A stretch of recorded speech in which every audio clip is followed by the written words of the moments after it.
Okay, hello and good evening to everyone. I've noticed that a lot of you are already in chat. Now, I've noticed that there are a few puns going on, and I must warn you to be very careful with using puns. Just like reading an anti-gravity book, once you pick it up, you can't put it down. So, welcome to this live stream. This is part 3 of our retrospectives on the NUSensei channel. Now, just to clarify, this is not a Let's Play on the game Retrospective. I don't think there's a Retrospective Let's Play, but I'm not playing a game called Retrospective. This is quite simply a look back at a chapter or a phase in my YouTube career, because as you know, as of this video, we run about 98,200 subscribers or somewhere around there. We'll hit that 100,000 very shortly, probably about mid-February. So for those who haven't been following, I've been doing a few retrospectives or look backs at different parts of my YouTube career, because I know many of you have joined because of the archery videos. Some of you have joined for different reasons. Might be a Let's Play, might be a product review, might be a War Thunder review. We'll talk about War Thunder differently, but this is going to be talking about the gaming side of the channel, because many of you don't actually realize that this channel was not originally an archery channel. It was actually started off as a gaming channel, as a review channel, and actually it was intended to be a blogging channel. So I had a few different things in mind, and I actually talked about this in the first live stream. We did the archery, or the first bow unboxing. So I've actually done a lot of different things on the channel, and it was not originally meant to be an archery channel. It actually took several months to make my first archery video. So it's in my mind, it's always been a personal channel. It hasn't been specifically a dedicated outdoor archery channel. And this kind of flies in the face of what many YouTubers would advise when making a channel. But over time, you kind of pick up what you like and what you can do from experience, and then you start streamlining things. So this is going to be a very interesting live stream for a few people. Firstly, it's for anyone who likes games, I guess. I'm a gamer. That's part of my moniker, part of my channel description. But more to the point, I know a lot of people out there are making their own YouTube channels around games. This was the thing when I started making YouTube videos. Let's Plays were still fairly young, not fresh, but they're still fairly young. This is back in 2011, and more people were making Let's Plays, and that's how many channels grew their initial audience and became very well known by playing a particular game, playing it really well, or playing it a lot, and therefore building a following around Let's Plays. That's phenomenon of watching someone else play games. And of course, a lot of people became fascinated with the idea of making games, or making gaming videos or Let's Plays. Now, sorry. As many of you know, I do work in a school as a teacher, and the kids especially love gaming channels. They just watch people play games, and they want to do their own gaming videos. I mean, back years ago when I started doing YouTube, it was Minecraft. Like, everyone's making Minecraft videos, and these days it's freaking Roblox. So the kids want to make Roblox videos, Roblox tutorials, and basically live the YouTube life, the Let's Play life. And things have changed now, especially with Twitch, but we'll mention that a bit later. But the whole idea was that people wanted to make Let's Play videos. They become popular through playing games and Let's Plays, and that was part of my early phase as well. So we're going to do a look through some of my successes, some of my interesting experiences as a Let's Play creator, and basically what made me stop doing Let's Plays. Some quick questions in chat there. Pedro, I teach English, history, and geography. I also teach Vietnamese language now, so that's what I teach in high school. Again, high school, secondary, English, history, geography, and Vietnamese. I have taught Japanese once or twice, just as a bit of a one-off thing or two-off thing, but those are my main areas. I don't teach maths and science, despite the stereotype. Of course, by the way, feel free to just chuck in questions in chat. This will be a bit more interactive since I'm not really going to have a big template to follow through or an agenda. So if you're going to ask a question, feel free to do so during this chat. And if you're just joining us, again, this is our Let's Play retrospective. So, as I said before, I started the channel mostly as a gaming channel, plus some other stuff to review like clothing and merchandise, some blogging, which I actually never ended up doing. I made a few blog videos, but they never became a big deal.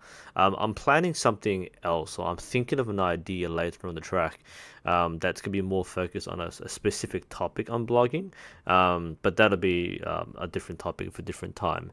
But this is how I started as a gaming channel and where it's gone since.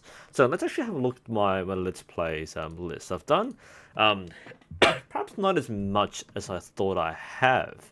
And there's a certain strategy in what I do with the Let's Plays and what I do and what I try to do, really. And this is very early. Now, some of these are quite recent. I know Cook So Delicious 2 is like last year.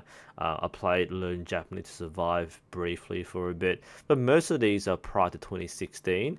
And my earliest Let's Play series was Let's Play Grand Ages Rome. I'm not going to watch any episodes because you can see them yourself and they're pretty cringy and they're very long. But this is actually where I bit my teeth with YouTube. This is 2014, but no, last updated. The very first video will be this one. And this is interesting. Hello? Hey, hello there. This is 2013. So I started making videos in 2011. I started doing like Company of Heroes for a few videos. I started doing Assassin's Creed unboxings. And this is my first proper full playthrough of a game. And surprisingly, it was actually one of my most viewed videos of all time. It's only very recently that some of my archery videos have finally caught up or gone viral, and therefore overtaken this view count. But this has always been a very high ranking view. Very low like ratio, but very high view count. And there's a reason why I did this. So what I learned very early in my career as a YouTuber was I wanted to know the rules are the same for no matter what topic you do. If you're going to do a YouTube video, find a niche, carve a niche for yourself and dominate that niche. And for me that was archery, and most of you here for archery part there.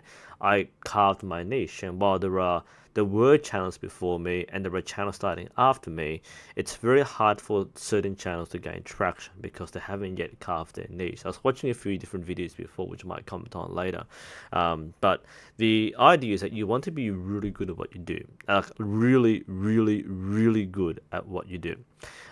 So you either do it differently to everybody else, or you do it better than everybody else. So different or better. Those are the two rules.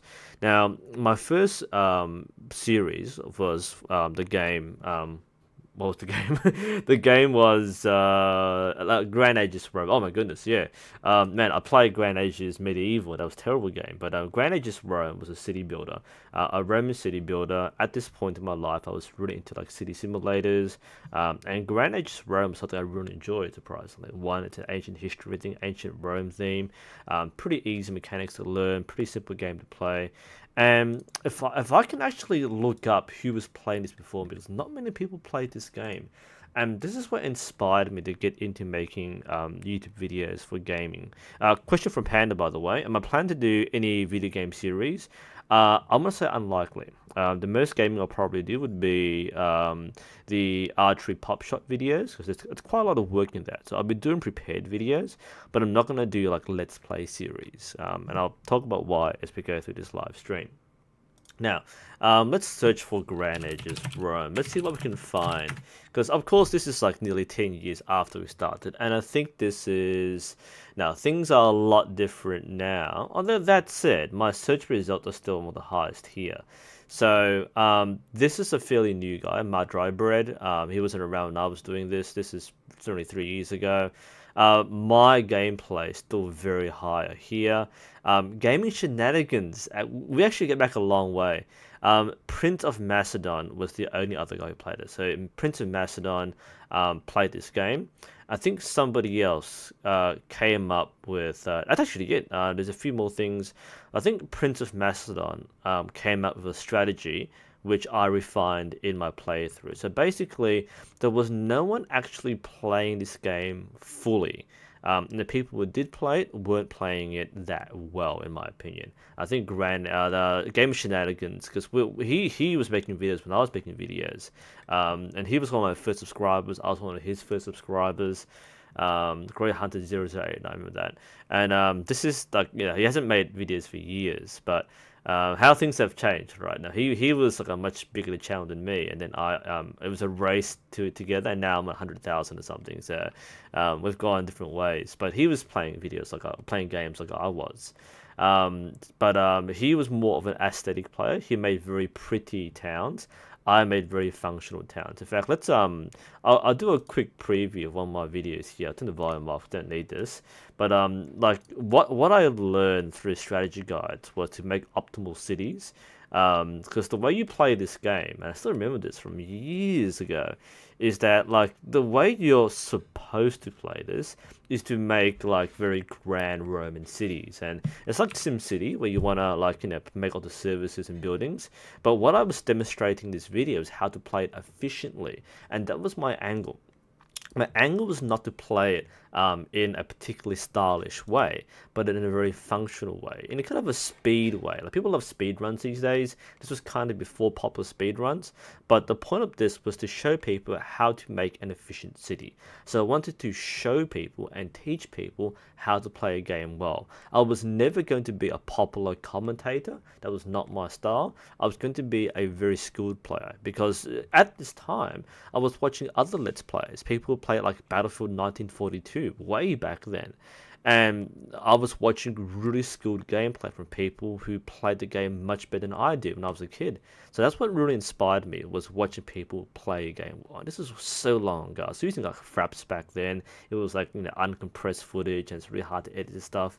But that's what I first started with, was telling people, teaching people how to play games like Grand Ages. Now this obviously got a very high search result because it was one of the very few videos on the topic of Let's Play Grand Ages Rome. Again, there's only Prince of Macedon, who only played like a few videos, and there was Game Shenanigans, and a few other guys came later on. But there's a reason why I'm still one of the top search results, just because like I was one of the first and few people who played this game.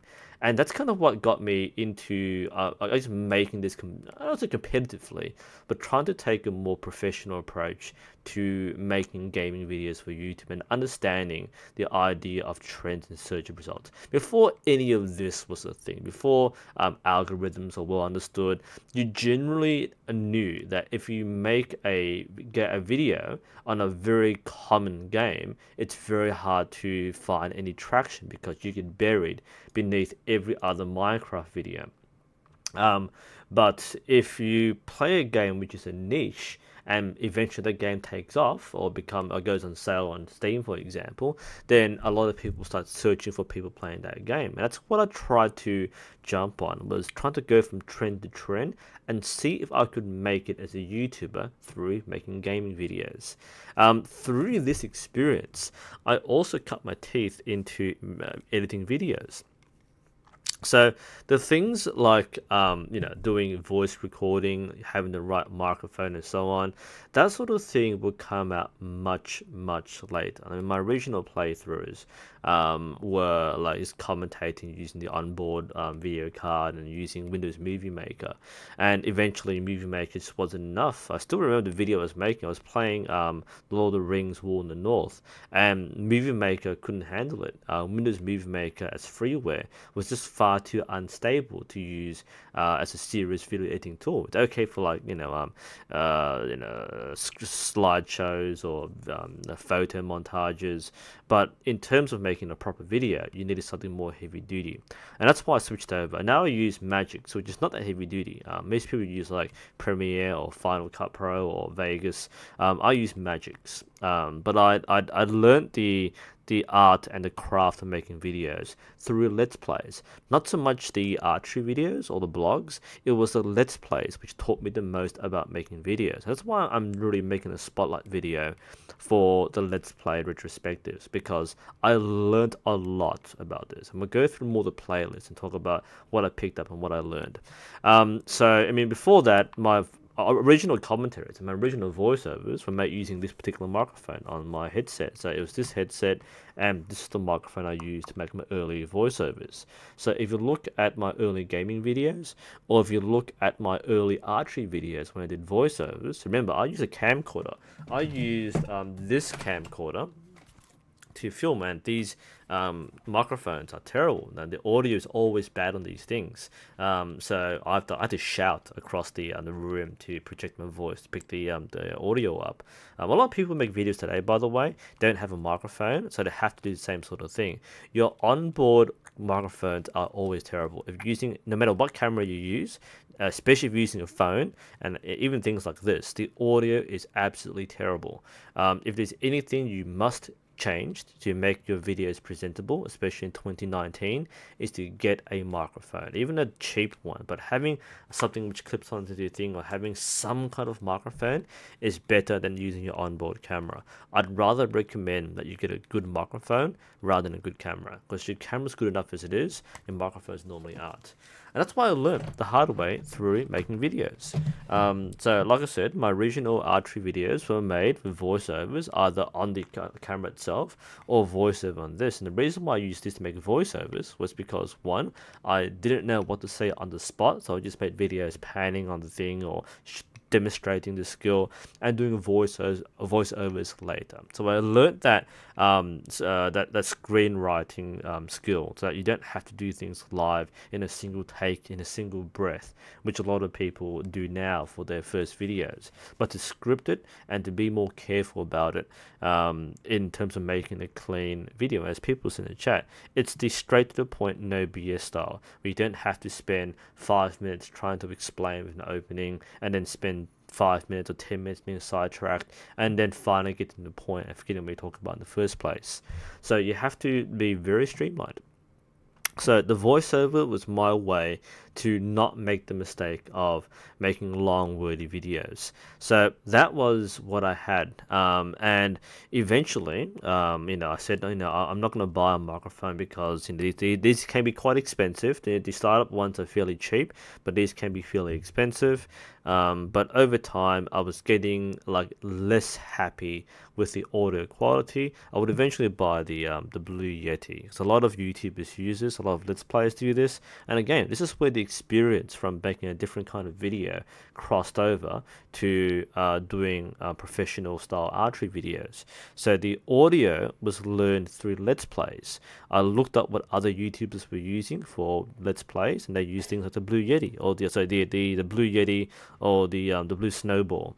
And back then I didn't have a pop filter, so I always had the p sound, which is really bad in audio, and I learned through experience that you need a pop filter. I had one before, I'm using this one right now, but that sort of thing is things which you're not born with. You don't have this knowledge of sound engineering by default. You have to learn this from somebody, or you have to get these tips, and otherwise you learn the hard way. And that's what I learned through the Let's Play process. And that was, of course, upgrading to proper video quality, upgrading to proper audio quality, using Audacity, learning how to synchronize Audacity with the video, using an editing software, a proper one, not the freeware stuff, but the proper software to make clean videos. And for those just joining in, like, this is the result, what you get with the archery videos, which you now love because it's good content, it's clean and straight to the point. That was learned not through making archery videos, that was part of it, but it was learned through mucking around with Let's Plays, because the gaming side, while it was something I wanted to do and do seriously, it was what taught me the skills. And that's why it's nice to experiment and learn in an avenue where there are no consequences. Rather than make substandard archery videos with no experience, I made substandard gaming videos where no one cares about that. So that's where it came from. So quick questions in chat, by the way.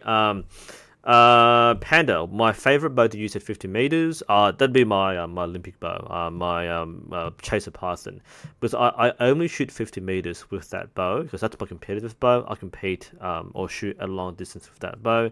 The other bows I shoot for fun. I don't really take them out for long distance shooting. I normally don't shoot more than 30 meters for those bows. So my trad bows, my Asiatic bows, I don't spent enough time to shoot them well at long distance. So 50 meters would be my Chaser Python, just because it's the only bow I use for long distance in time that I have. Thunderbolt, if you am I a professional archer? No, I'm just doing it as a hobby, so I'm definitely not a professional. If you started as a gaming channel, what made you name your channel NUSensei? The word sensei is Japanese for teacher, and I am in fact a teacher in real life. So I'm not a master, it's in like a karate sensei or a kyudo sensei. I'm literally a teacher in the definition of the word, as in I'm a teacher. It's a word for sensei. The NU is actually my timetable code for work. So my employee code basically was at the time NU. That's what's called NUSensei. So it took my employee code, combined that with my profession, and that was the name of the channel.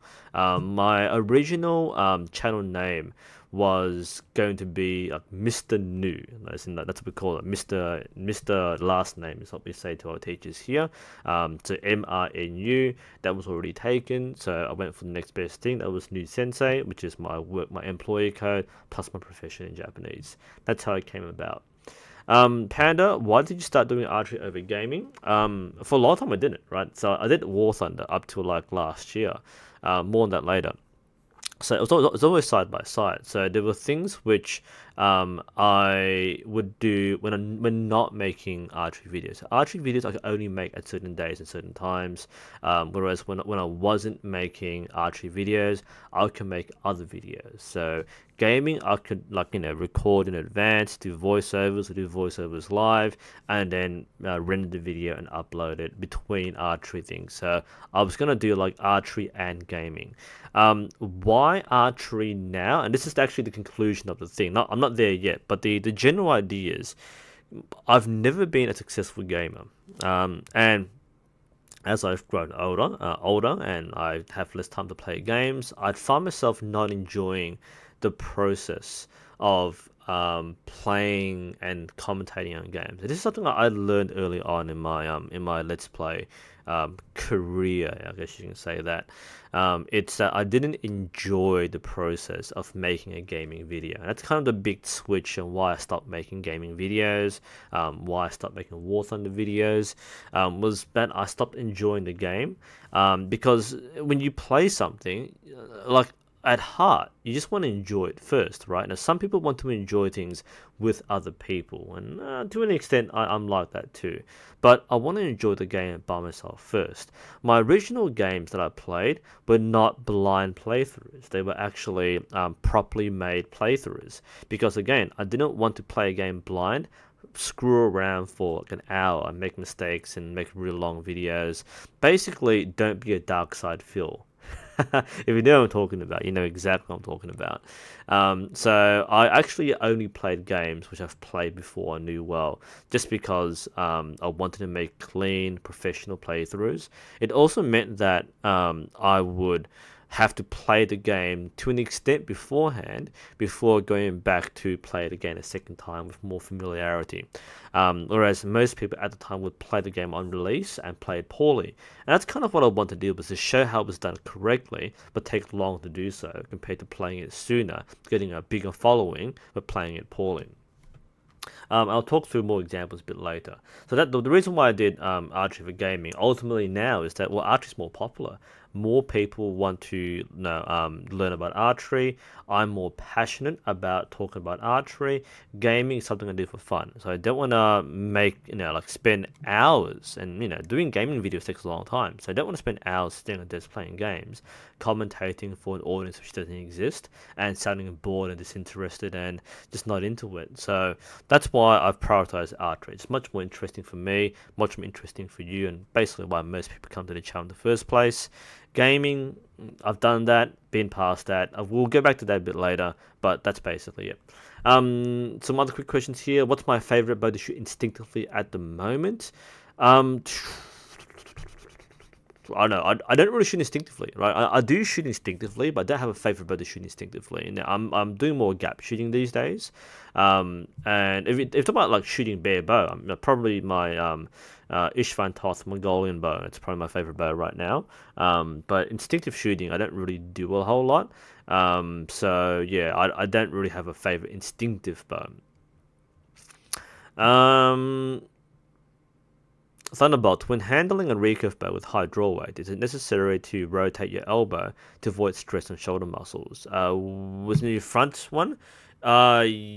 Yes. If you have the wrong elbow alignment, your hand will naturally push upwards, your arm will naturally push upwards, which also means you'll, one, hit yourself on the arm, and two, you have more strain on your rotator cuff.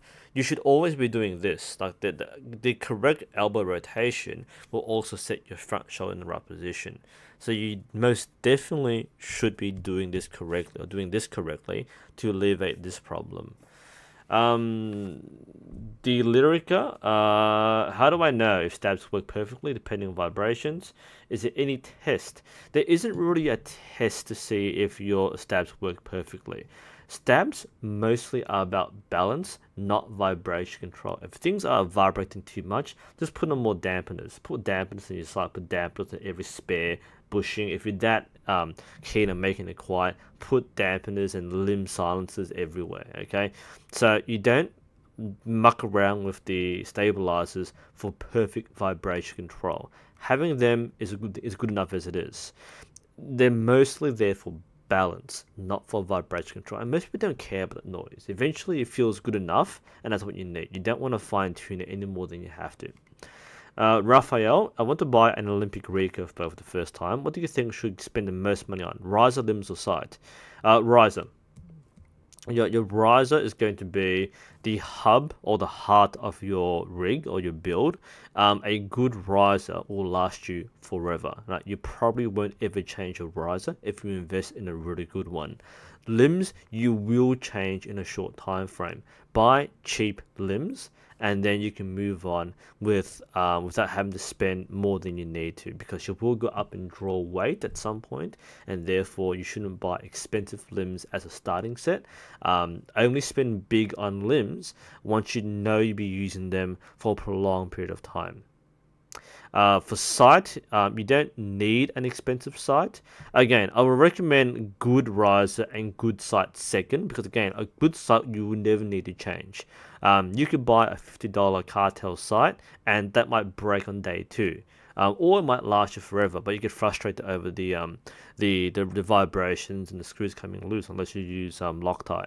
But you buy like a Shibuya or Axel sight, and that will never budge. That will be your sight for life. Like, you buy one sight and you'll never ever change it. So riser, spend big on that. Sight, you don't need an expensive sight, but if you were gonna budget for one, then get a good sight. Some people are very averse to spending big on an accessory like a sight. Some shops will warn you away from it, but damn, a very good sight is going to be one of the best investments, because you will never ever question how good your sight is. Mad Sean's, where's Project Python? There's not much more to talk about. Like, it's basically done. I'll be doing more tuning during the process, but I've basically documented the setup and get it shooting, and now it's just me. I'll be doing a follow-up at some point, talking about how it's worn out.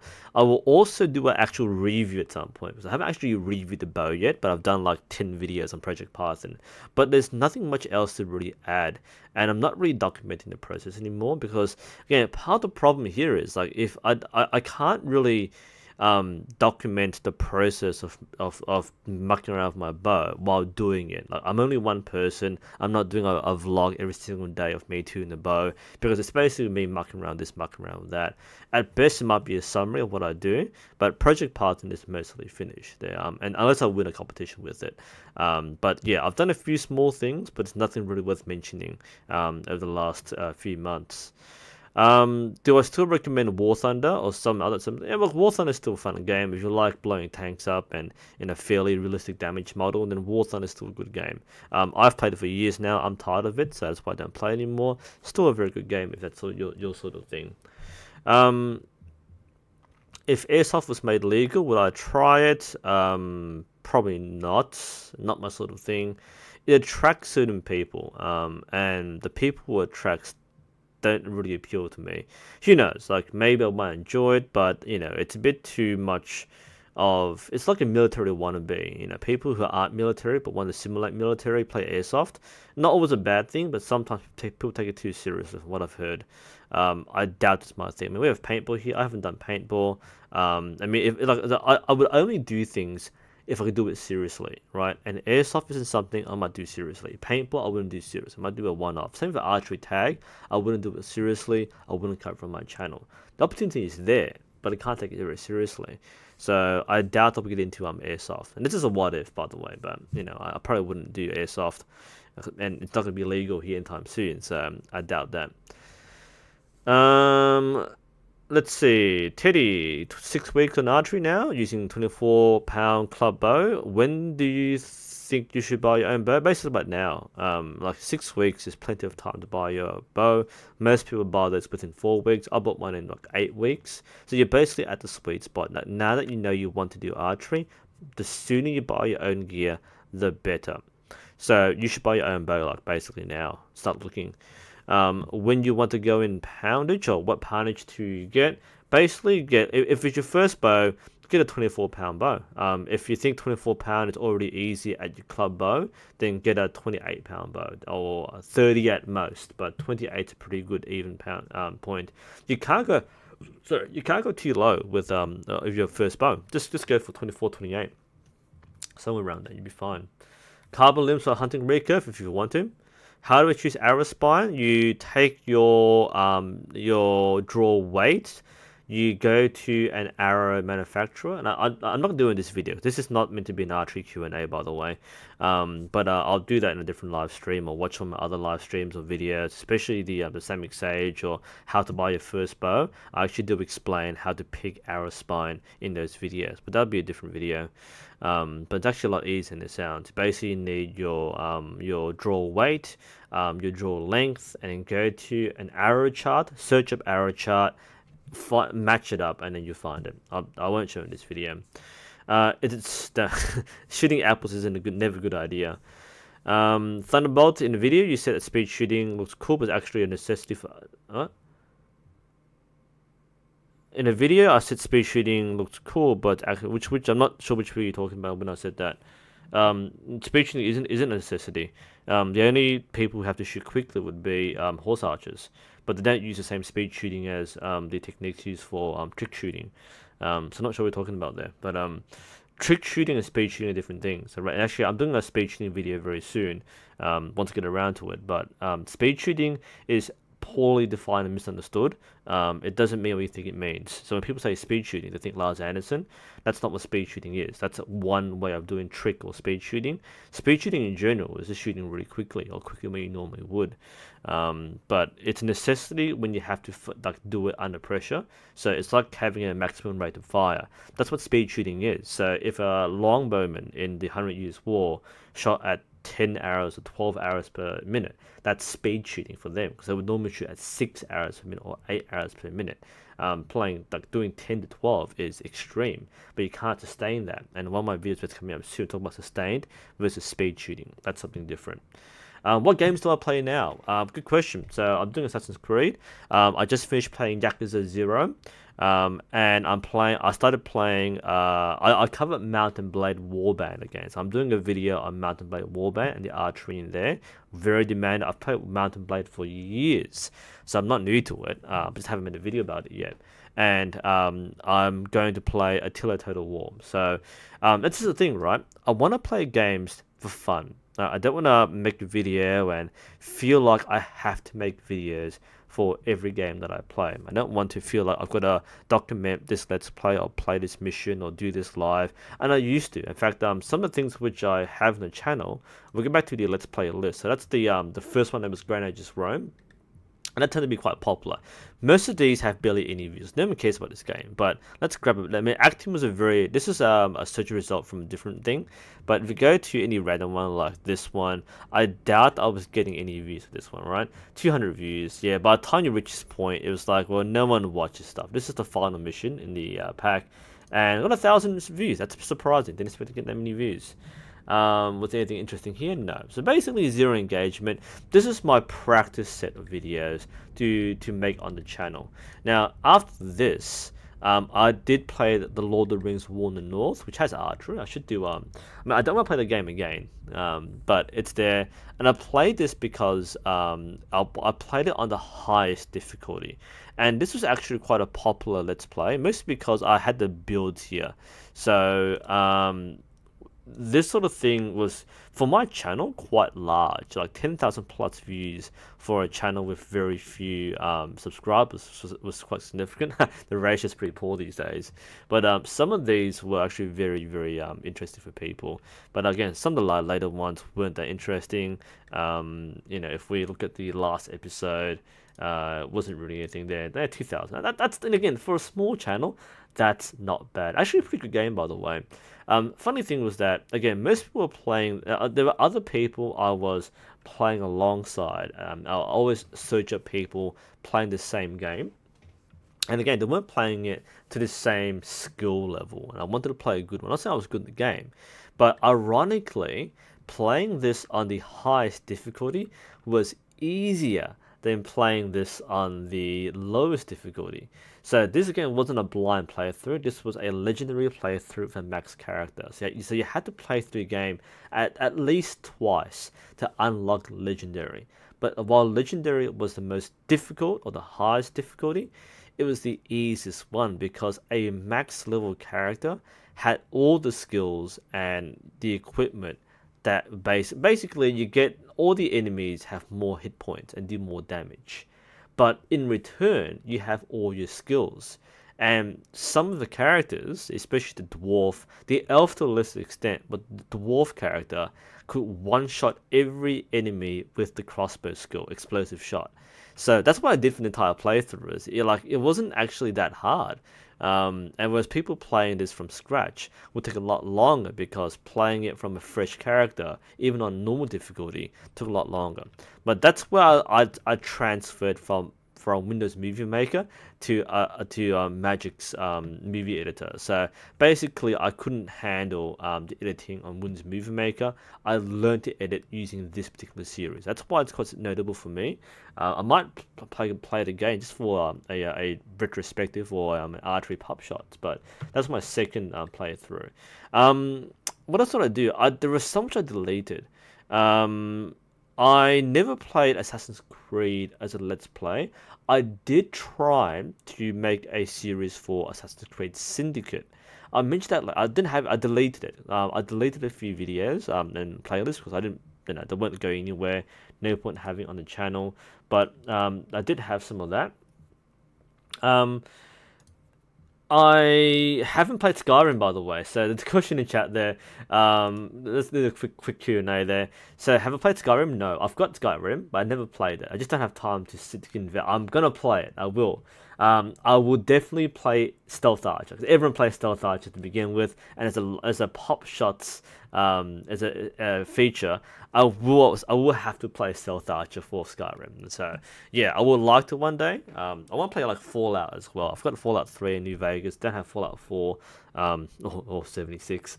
But I definitely want to play Fallout at some point. But Skyrim is one of the things which I should play. But I just, again, the mistake I made was that I committed to playing Let's Plays on YouTube, and especially playing War Thunder, and that sucked up time away from actually playing games to enjoy. And one of the big reasons why I'm retiring from Let's Plays and retiring from War Thunder is I want to play other games. When a game comes out, I want to enjoy it. I mean, I spent the last like month playing Yakuza 0, and I loved the game. It was a crazy game. Really liked it. But I wouldn't have played that if I was making content for War Thunder. Because again, I'm not a full-time YouTuber. Alright, and one of the things that you learn when doing this is that you shouldn't try to be a full-time YouTuber with a full-time schedule when you're not doing it full-time. It doesn't actually work that way. So the idea of doing a schedule, playing 3 or 4 games at once, releasing videos every day or 2 videos every day, you actually can't do that if you are not putting full time. So again, a lot of people act like a real YouTuber. They have their Patreon and their Twitter and their social media, but they don't actually have the time and commitment to fulfill the role, because YouTube takes over your life. And this is what I learned through Let's Plays, also what I learned through doing my videos this far on YouTube. Like 8 years later, 100,000 subscribers later, it's not what you make it out to be. And my general message is that you can get a long way with YouTube and have many opportunities, and it can be profitable. It is profitable for me, but it isn't as easy as you think it is. And anyone who does videos on YouTube, like more than like one video, like once you start making many videos, you start seeing the limits of what you can feasibly do. And some people are way too ambitious when starting out. They're not realistic in their timing or time frame and scheduling, and they burn out within like 3 videos. I see this happen to a lot of archery channels. They start making videos, but they can't sustain it, and they realize it's too hard. They can't do like bigger projects, and they start making videos after 2 or 3 videos. I made a comment on the Push podcast, because I had Grizzly Jim on the podcast the other day, and they were talking about his work on YouTube, and they were talking about how there's not much money involved. It makes like $50 a month or something, and I actually laughed because, like no offense to Grizzly Jim here, right? But Grizzly Jim makes like one video every 3 months. Of course, it's not going to have the same traffic as someone that makes one video every 3 days. And I had a chuckle. I actually sent a message to the Push and said, if you want to talk about YouTube and archery, get me on your podcast. I'll talk about YouTube and archery, because if you don't do it to the same quantity or quality and the traffic that I do, it's a much different game. Again, Grizzly Jim has 13,000 subs on this channel. He's been working with Merlin as well, but he's basically sitting at 10,000. He doesn't grow very much because he very rarely makes videos these days. He makes one every 3 or 4 months. So naturally, there's less traffic, less progression, not keep up the algorithm. But the game is different when you're 10 times larger or you're 10 times more active, and that's why I've offered to be on the Push podcast. I'm not a big traditional shooter, but I am a traditional shooter in some ways. But that's where the YouTube game changes, okay? And likewise, when you go from 100,000 subscribers to 500,000 or 1 million subs, the game changes. All right, you can do whatever you want, and you get millions of views, and you get money. All right, YouTube is profitable once you reach a certain threshold. I'm not quite there yet, but I'm tasting the threshold. And remember, one of my videos got like 3 million views. It went viral. I got a taste of what a full-time YouTuber does. Because remember, a full-time YouTuber can make a video and get 3 million views. And I got like 2 million views once. And I was blown away at what it could bring in, both positive and negative. But the game changes if that becomes the norm. It's like you see someone with like 100 subs versus someone with 1,000 subs, and it's a different thing, because the person with 1,000 subs they've been through things, have experienced things which the 100 sub creator hasn't gone through yet, in terms of like interaction, community, making videos, building your community, and so on. But someone with 1,000 subs doesn't have they haven't have a fraction of what someone with 10,000 subs has, and someone with 100,000 subs have. that's why it's strange to talk about YouTube, and that's why I'm sharing this as a retrospective, because I learned a lot of this the hard way. And as one of the largest archery channels and the most active, this is what I learned and what I want to share for anyone who's interested, curious, or wants to make their own channel. So going back to some of the other things here, so I'll juggle the questions as we go along here. So we went through a couple here. Medal of Honor was something I loved the game. This wasn't my first playthrough. The funny thing with the Medal of Honor playthrough, Pacific Assault, by the way. So this was I love the soundtrack. The funny thing, like always, by the way, the first video gets the most views. 6,000 not bad for what I've saw. I mean, I was a small channel back then. The last video should be far less. Yeah, 1,200. Yeah, like this was never going to be easy. I mean, this is years after the game came out, and people were obviously not searching for this. This wasn't a trending video. The funny thing was that I played on the hardest difficulty, but the game glitched at the end, because apparently it wasn't the hardest difficulty. It was actually the normal difficulty with no HUD.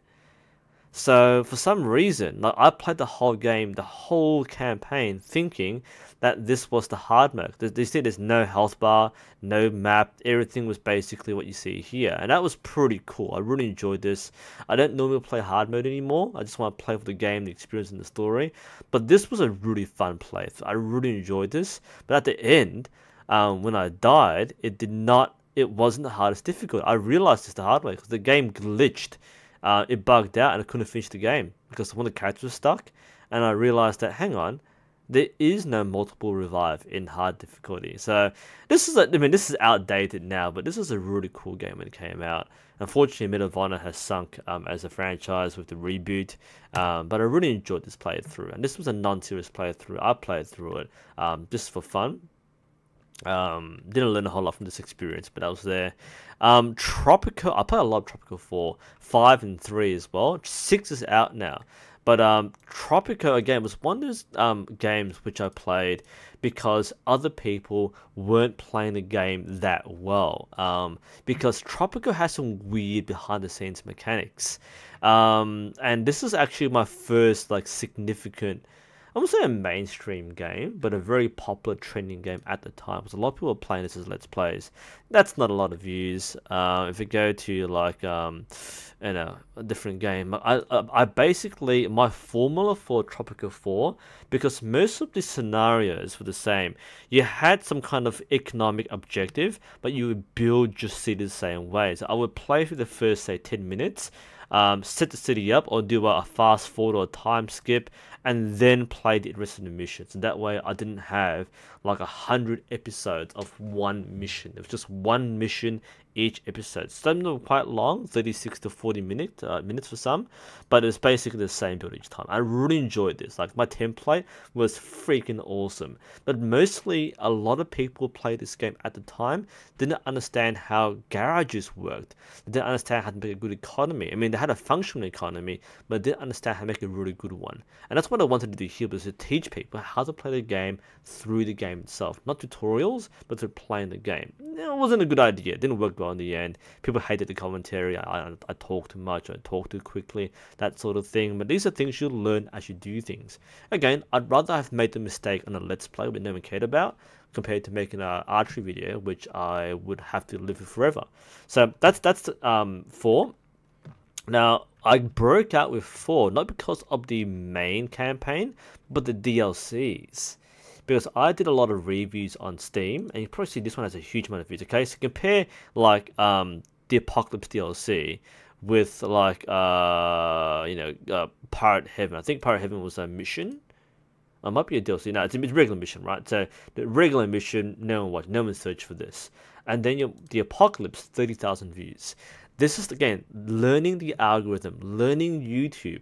So as soon as a DLC came out, I bought it, I played it. It only took me an hour to play it once, so half an hour to complete it once. Then I played it a second time. So like I said before, I didn't play these things blind. I actually went and played and mastered it first.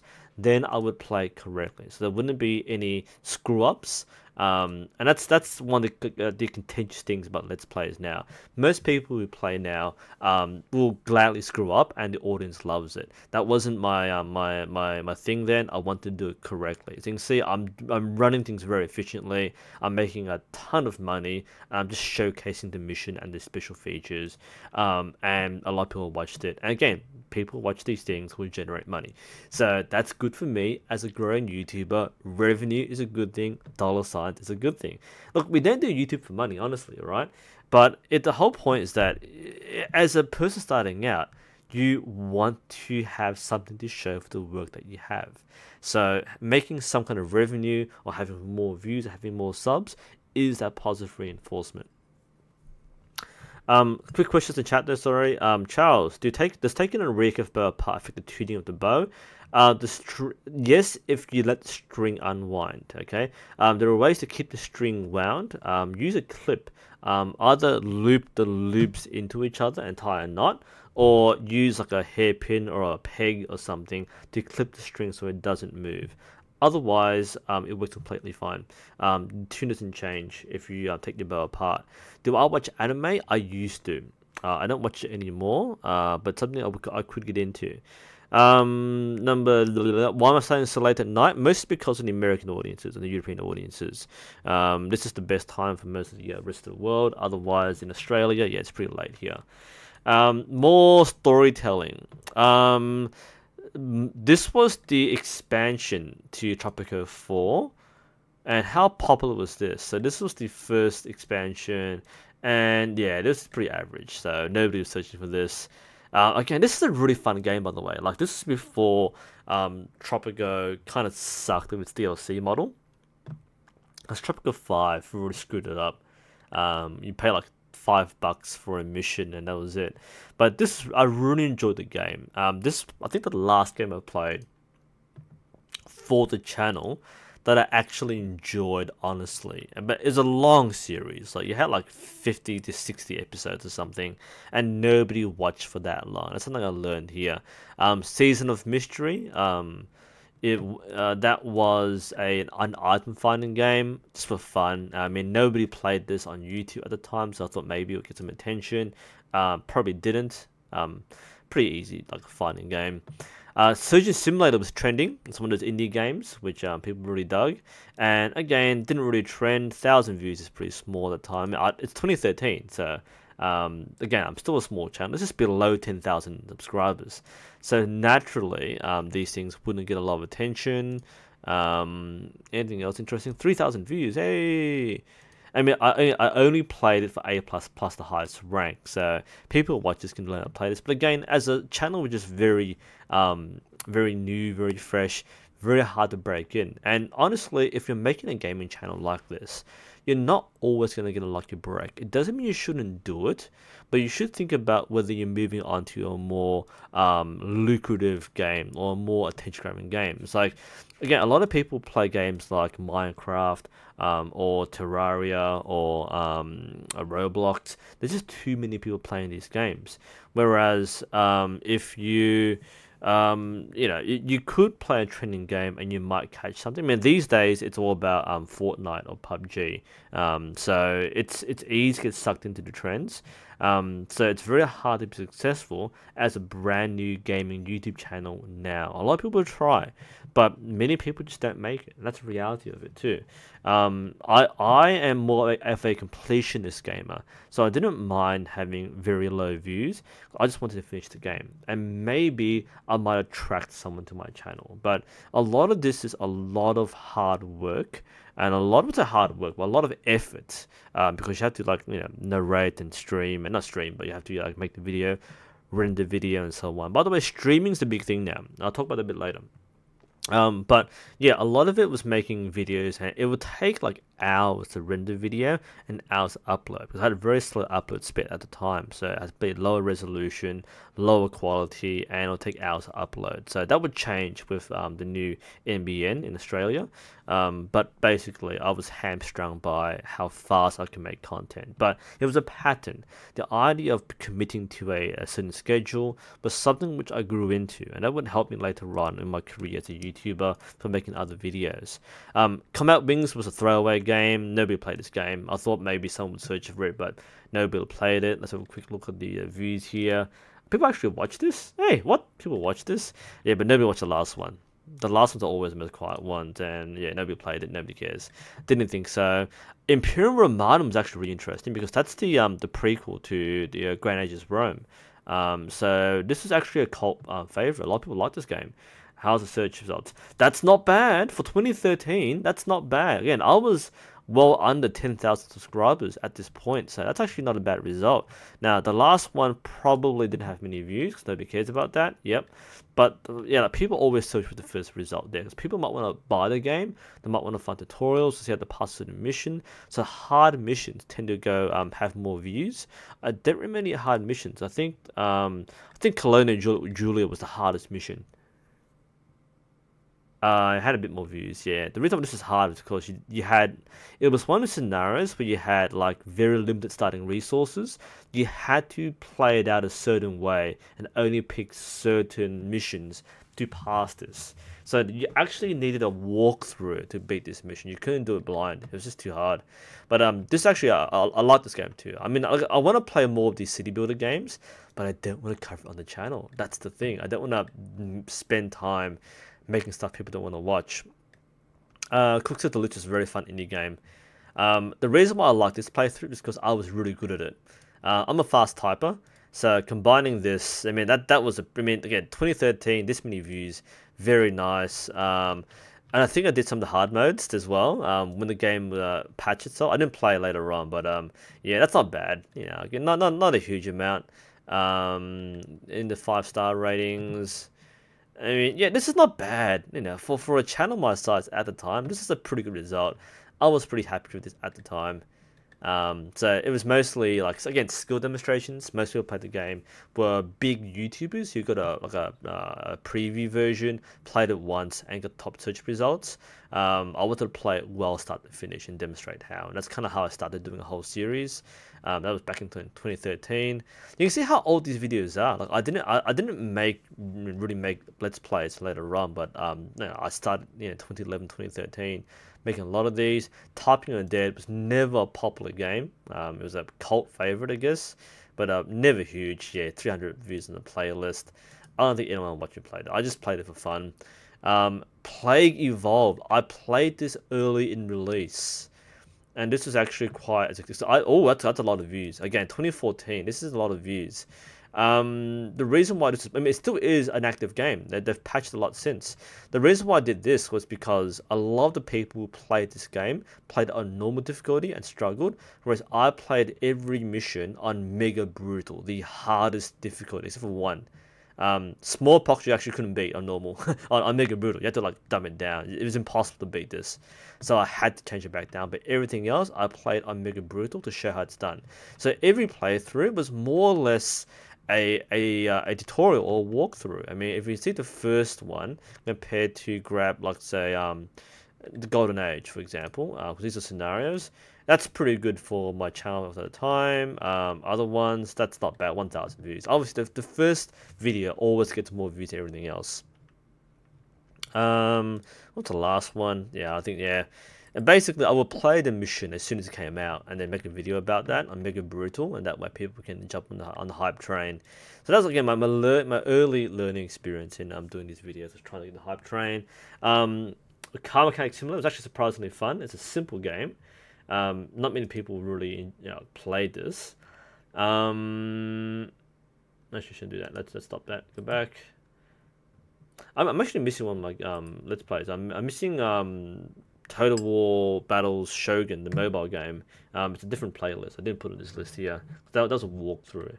I might touch it a bit later. But let's play car mechanic. Yeah, nobody played this. This is my idea of trying to start a trend. So by playing a game which is pretty fun to play on Steam, and maybe people will play this game. Nah, nobody did.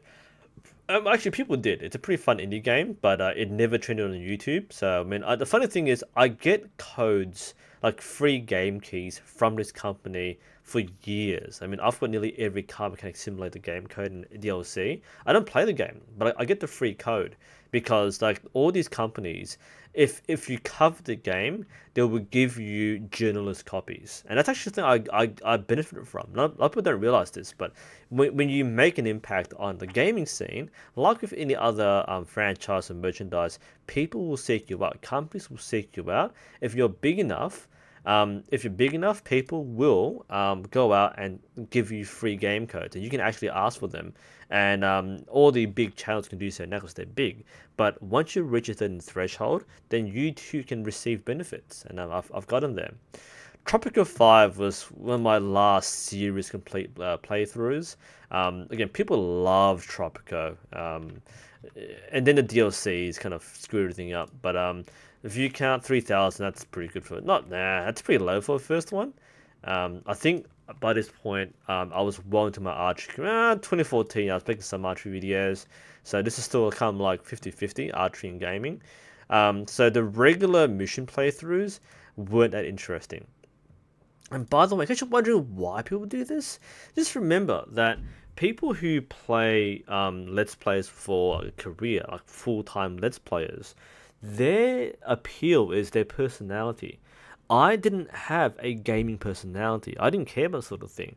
So making this was kind of pointless. What you really needed to do was to basically play any game you want, but people would love you for you, not for the game. So I had no appeal jumping around different games, and I never built that crowd appeal. Now, that might be different now with 100,000 subscribers, people coming in from gaming, Warzone, and mostly archery. Look, even my archery video games aren't that popular to begin with. So they might get 2,000 views, no better than what I had before, except they're very specialized. But who knows? Like some people might. Like I made the Pop Shots playlist as a way to get something trending rather than to make a popular video. So it's like a collection of archery games, which I'll review slowly. But that's a bit different there. But I learned that through the the Let's Plays. Tropical 5 was never popular as a campaign. People loved it, but things change with the DLCs, because when people were paying money for DLCs, that's not bad. The big DLCs were Waterborne. Waterborne was the expansion DLC, and that would get that wasn't that bad actually. I think the biggest ones were later ones. I think Supervillain was a very popular DLC, especially on sale. Yeah, 10,000 views. Again, this is the pattern. I mean, as a YouTuber growing at the time, like you would go through a lot of analytics, and a lot of patterns.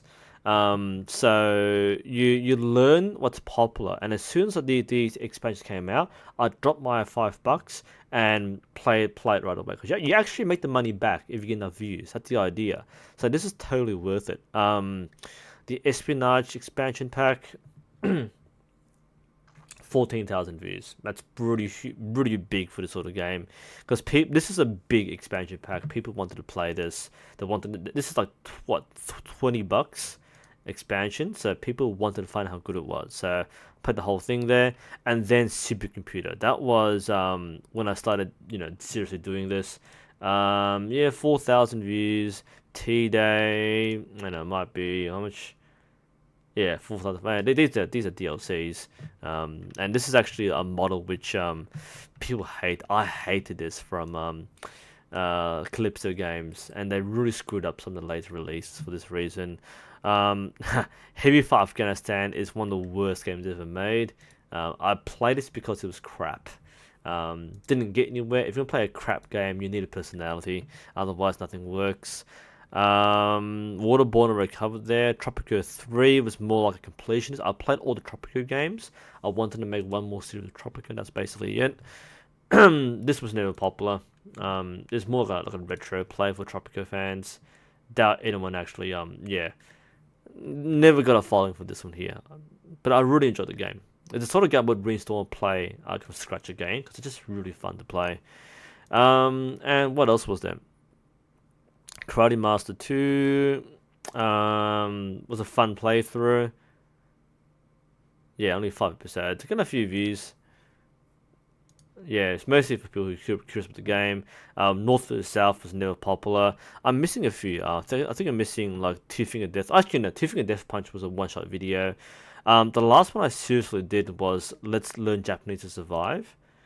That was in 2017, which is fairly recent because this is actually really interesting. And again, this was a fairly lesser-known game.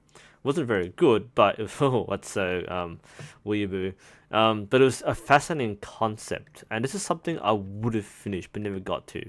Again, I think by this point I was very much an archery channel, and I just didn't want to like spend like an hour playing through the game like in a non-stop or 2 hours and cutting up in sequence because I couldn't do anything. I just couldn't keep up a schedule of making video content and publishing it, like rendering and publishing. That just didn't work for me. So that's why I stopped playing this game. I want to finish it, but I just can't do it because it just doesn't suit my schedule. I need to make other content.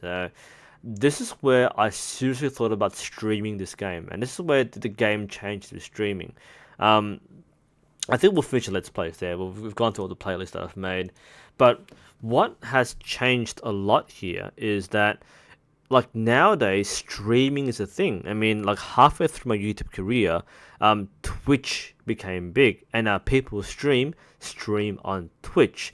People ask, am I going to stream on Twitch? The answer is no. Well, at the time, I didn't have the upload speed to stream on Twitch. Now I do. Now, I could stream on Twitch. That's not a problem.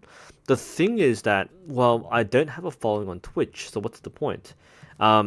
People ask, are you going to become a streamer? No, I'm not.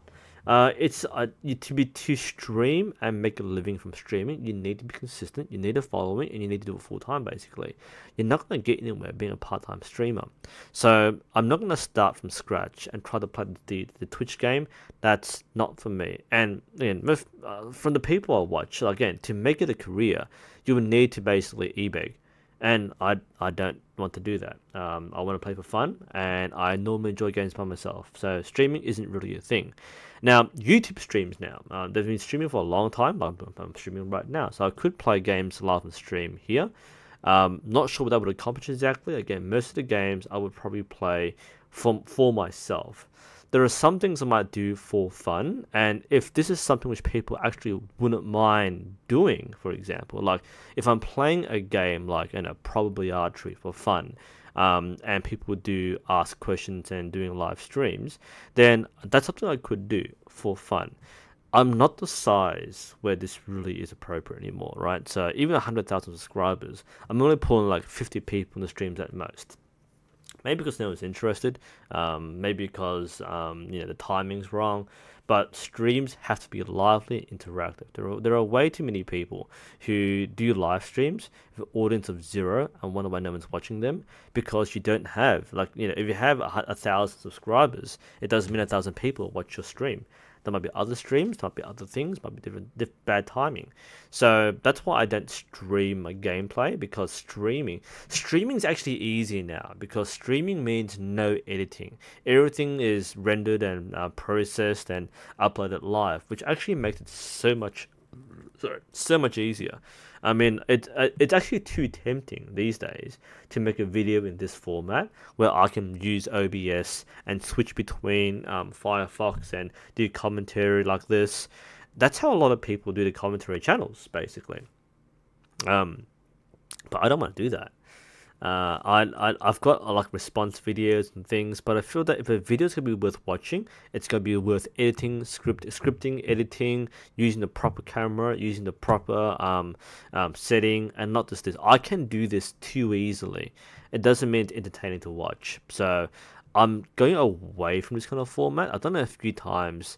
But I will probably only do this format if I'm doing some kind of live reading of an article or something. So there's some kind of controversy like world archery suspending the archery India, then I might cover that in this format. But this is a bit too easy. So streaming is interesting. It can be a lot of fun with the interaction, but doing this, as tempted as I am to do this for a game like Learn Japanese to Survive, which is a very fun game, I don't think it will attract that many people. So, quick question in chat, sorry. What platform do I use for gaming? I use my PC. I'm a PC gamer. If you're wondering about my specs, good question. Haven't checked my specs for a while. Let's have a look at my specs. I have... Oh, give me a moment to do this.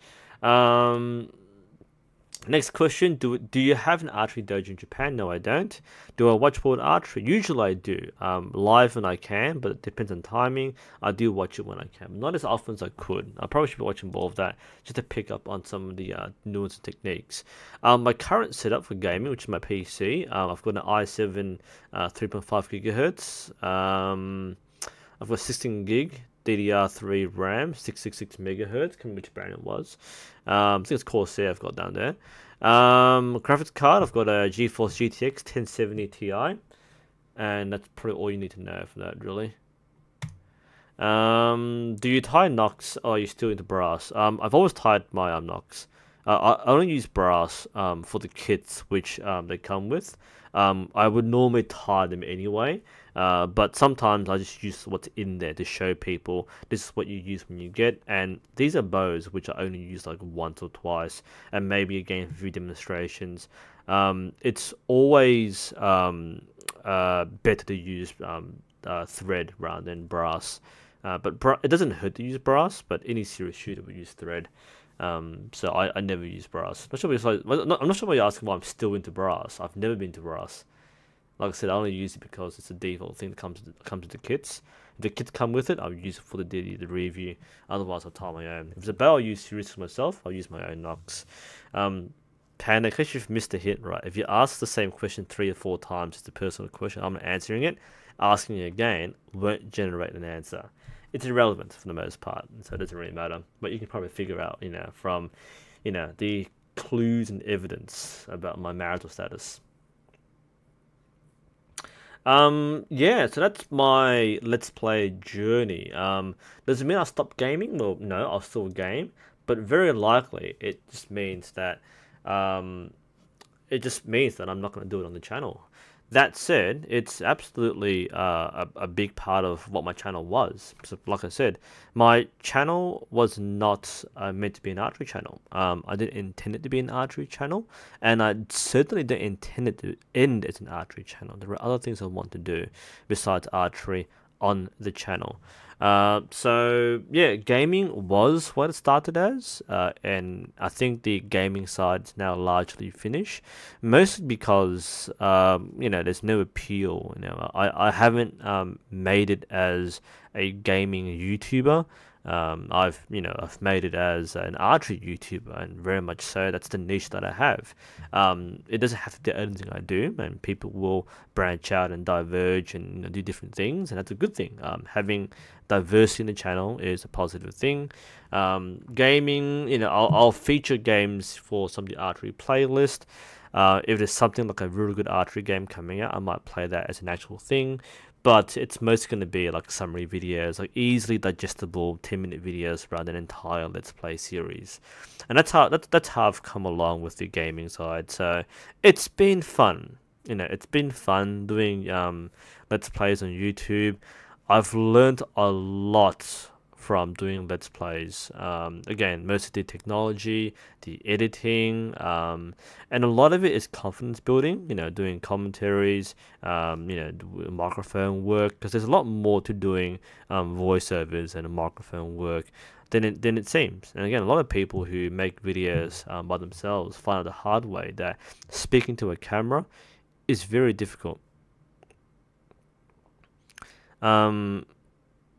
Yes, Space, I've shot bows with brass, but only the ones which have kits that come with brass. So the Chinese bows, which come as ready-to-shoot kits, come with brass knocking points. So I've done like 2 brass knocks like in the last year. I rarely shoot brass. Like my own bows aren't brass. I've always used the brass knocking points which come with the Chinese kits because it's easier. Just put it on. But usually I put thread on when I do. but I've never recommended brass as a knocking point material.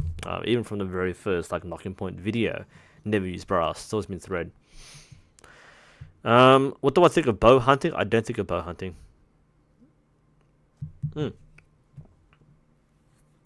I reckon we'll end it there. We'll make it a nice short stream. Not gonna go for 2 hours. It's a pretty quiet night tonight. Do I have an all-time favorite game? That's probably no. I mean, I don't. I'm not the sort of person who has favorites in anything. I like things and I don't like things. I don't really have favorites. I mean, what would be an all-time favorite game? That's a very good question. I'm just gonna pop into my Steam list for a bit here, because there are games which leave a lasting impact and go, wow. Now, is there any game here? I'm gonna do a quick browse. Is there any game which just made me go, wow?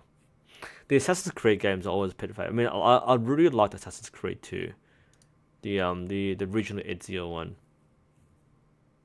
Because that was a really fun game. Wouldn't say it's my favorite all time though. Definitely in the later games. I mean, I like the Odyssey as a favorite game. I do really like Odyssey, but it wasn't like a wow favorite game. It's just a really fun game. Let's see, Batman, Arkham. They were fun games. Weren't the wow games. Definitely not any of the Call of Duty games. No, Company Heroes is fun. I really enjoyed the multiplayer of that, but no, never get into it. Crusader Kings 2 is a fun game. If you're wondering what I play now, I'm going through my list of games that I played. So, Dead Island wasn't that great a game. Fun while it lasted. Expansion was crap. Well, the sequel was crap rather. Dead Rising, yeah, that's okay. Dragon Ball Xenoverse. Well, I got Dragon's Dogma. That's for an archery pop shot episode. Dynasty Warriors. That's mindless fun. I played Oblivion. Haven't played Skyrim yet, so can't come on Skyrim. What Elex? Just bought that for pop shots. Europa Universalis 4. Man, that's getting some serious stuff now. Let's not do that. Haven't played Fallout. Far Cry was actually a really fun game. Okay, I'll say bluntly, Far Cry 5 was one of the games which I didn't think I would like, but did.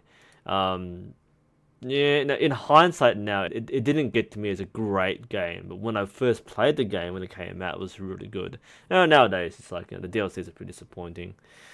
I played Final Fantasy, a lot of it. 3, 4, 5, 6. Oh, if we talk about like those games, all right, I can answer the question. Let me go through the rest of the list now. I think I can answer the question of favorite game ever. Hearts of Iron 4 is pretty good. What else I have here? Didn't really like Just Cause. The Lord of the Rings was fun while it lasted.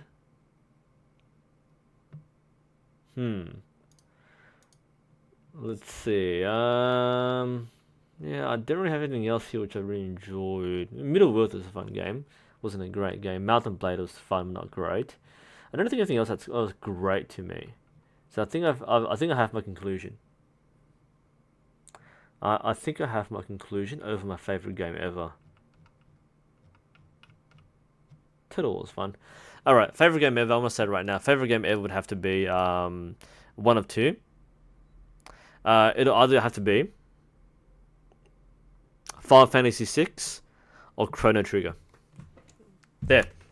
If I had to pick my favorite game ever, one of those two, Final Fantasy VI or Chrono Trigger, followed by Secret of Mana. That's old school. Talk about SNES here, right? But that was what I grew up with. Reason why I love that, because you don't find RPGs like that these days. They're JRPGs, yes, but Chrono Trigger to me was very fun. I mean, Final Fantasy VI, I love the story of Final Fantasy VI, but Chrono Trigger, for a teenager, for like me, who played it on emulator on SNES, that was emotional for me. Like I really grew to like the characters, and I don't find that I build connections with characters very easily. I mean, a lot of games these days don't really focus on character building. RPGs, you've got to really build a character. But Chrono Trigger, why did I like it? One, the game at the time was absolutely amazing. This was Square Square Enix at its prime at the time. All right, Final Fantasy 6, or 3 in the US, but 6. I think I liked 6 as a game slightly better, or the story I liked slightly better. But Chrono Trigger, multiple endings, a very fast, rapid battle system. It was just such a game you wanted to learn to play, and you had very iconic characters. You would have.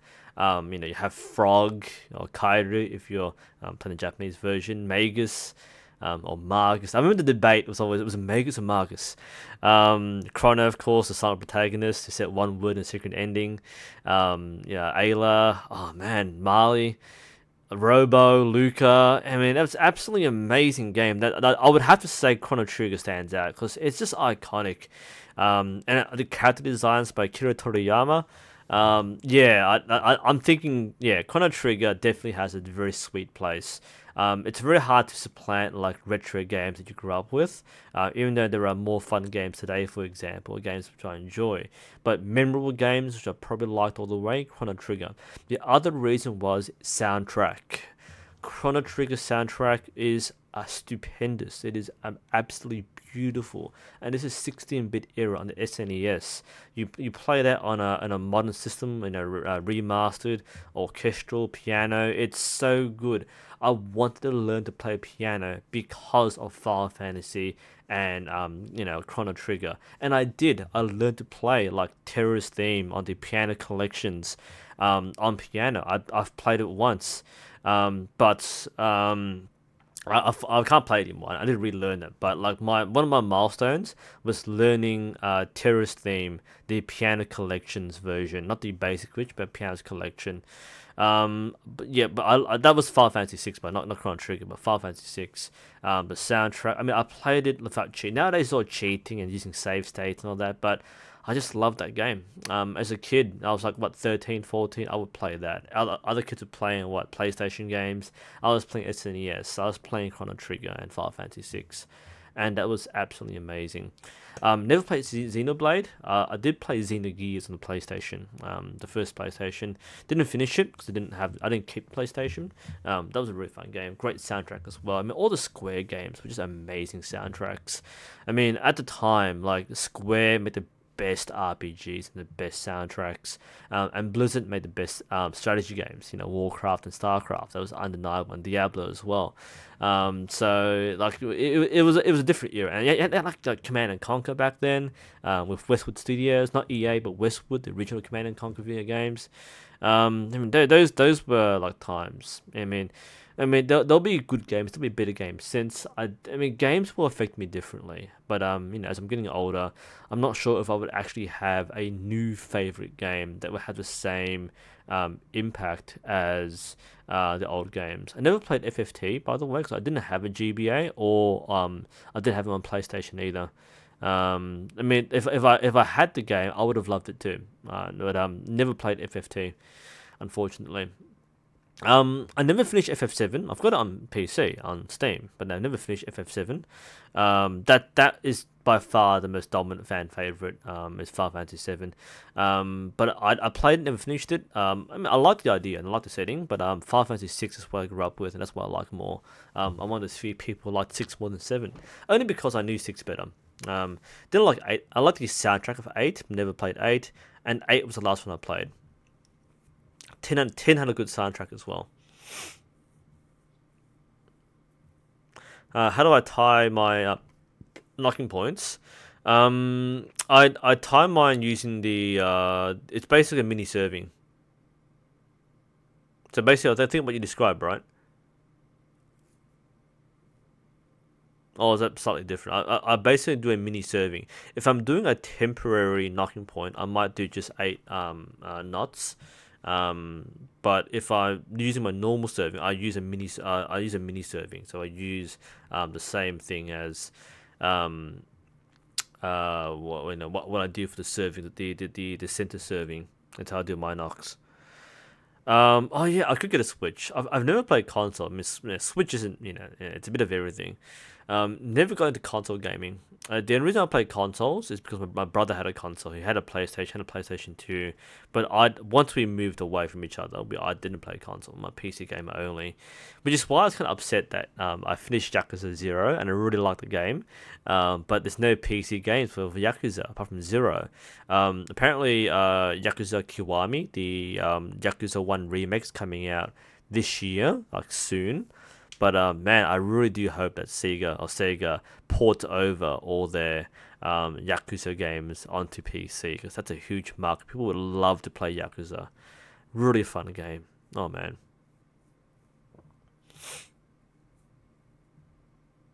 Yeah. I finished the ends at the end. I don't finish the ends in the middle. Otherwise, same sort of thing. Space. Okay. Alright, I think we reached the end. It's been nearly an hour and a half, and that's again another chapter in my YouTube career. So as strange as it is, and for many of you who've come this far, I didn't start this gaming channel. I'm not going to finish this gaming channel. 6 is not PC, unfortunately.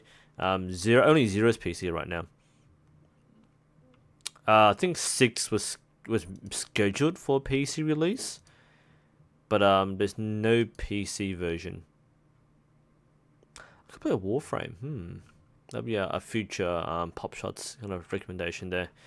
But anyway, I reckon we'll end it there. It's been a fun stream. Thank you everyone who came tonight to join in. I've got a few more different video topics lined up to release over the next few days or weeks. So my shift for those who've missed out is that I'm going to do more archery history topics. I'm thinking of doing some versus style videos, doing historical comparisons, since not many people are doing these things online, so a bit of fun there. But all this is basically thinking about different directions, because again, with 100,000 subscribers, you kind of reach endgame. I mean, I don't think an archery channel like me is going to massively grow beyond this. There'll be steady growth all the time, but it'd be interesting to see if I leapfrog to a certain extent. If I branch out to history, for example, will that have the benefit of having both the history crowd as well as the archery crowd? A bit of interesting overlap there. But that's the direction it is. We've gone away from gaming. Will I still game? Yes. Will we cover it on the channel? Probably not, apart from some spotlight videos, unless there's a very big demand. Unfortunately, the biggest thing now is VR, and I'm not into VR gaming, so I doubt I'll be doing VR, and a lot of archery games are in VR, so maybe, probably not too interested there. But otherwise, it was a lot of fun for a way, and taught me a lot about doing videos on YouTube. So, if you might be skeptical of me doing gaming videos, a lot of stuff you got now for archery was a result of the lessons learned from gaming videos. And if you want to do this yourself at some point, my advice for you doing Let's Plays is, well, don't. That's pretty cynical, but there's almost no point in doing Let's Play channels now, because everyone already does Let's Plays. There's no real traction in building a new audience for a new person doing it. But that's my opinion. Don't let it stop you. But it was a pathway which I tried to follow early in my career, and it didn't really work well for me. Not because it didn't work, it was really bad, but because you just have to adopt a certain scheduling mindset and dedication to it, and that can ruin gaming for you. I mean, it almost ruined gaming for me. Like I actually made, again, I said before, I tried making Assassin's Creed Syndicate playthrough, and I hated the game because I was trying to cover it in the best way possible, and that wasn't very fun. So if I do things like Skyrim, for example, it's gonna be a Pop Shot episode. I'm probably not gonna live stream Skyrim or do a video on Skyrim, because honestly, who would watch a sort of thing? Right, so to end on that note, if gaming does interest you on this channel, what games would you suggest I play? And do you think people would really watch the channel now for gaming content, now that we've gone away from it? Anyway, this is NUSensei. Thank you all for watching. Do stay tuned for some of the future videos coming out on the channel. There'll be some very interesting stuff, especially on the history side. But again, thanks for following along, guys. We'll be doing a couple more of these in the next few days just to finish up our retrospective. But again, thanks for joining me. This is NUSensei, and and I'll see you next time.